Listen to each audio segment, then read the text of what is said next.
Alors, déjà pour parler du cas du Maroc, effectivement, la question se pose de savoir si les choses ont été faites dans le bon sens.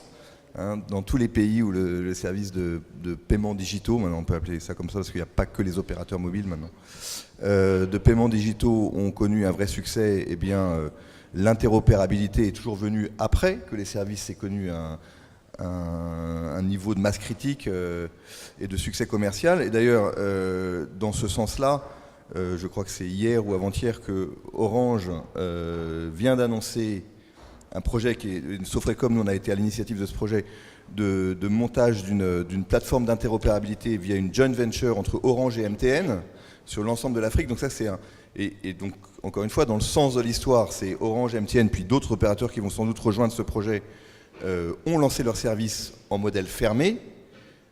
En ayant un certain niveau de masse critique, ils s'interconnectent un peu à l'image du SMS d'il y a bien longtemps pour favoriser l'usage et développer tout un nombre de nouveaux services. Donc ça c'est un peu ce qui s'est fait et ce qui fonctionne bien. Et tu mentionnais le Pakistan, la Tanzanie ou tous ces autres pays où ça a été fait dans ce même sens et les chiffres ont bien prouvé que l'usage a été accéléré grâce à l'interopérabilité.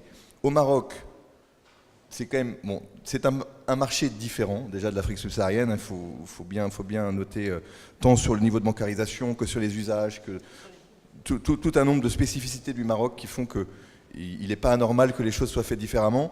Ceci étant dit, on voit bien qu'aujourd'hui cette plateforme d'interopérabilité n'existe pas encore, que les opérateurs de mobile money qui quand même souvent sont les premiers entrants étant les opérateurs mobiles, n'ont pas encore lancé.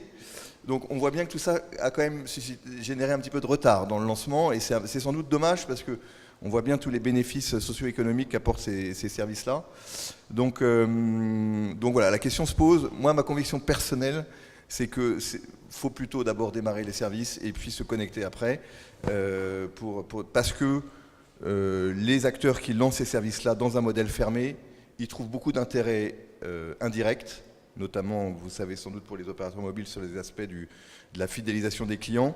Et donc ça leur permet d'investir beaucoup plus, ça leur permet de faire du marketing, de développer leur base client. Et dans un modèle interopérable, ils y trouveront peut-être moins leur compte dès le début. Hein, donc ça aura peut-être des impacts aussi sur l'engagement des acteurs sur ces services-là. Voilà.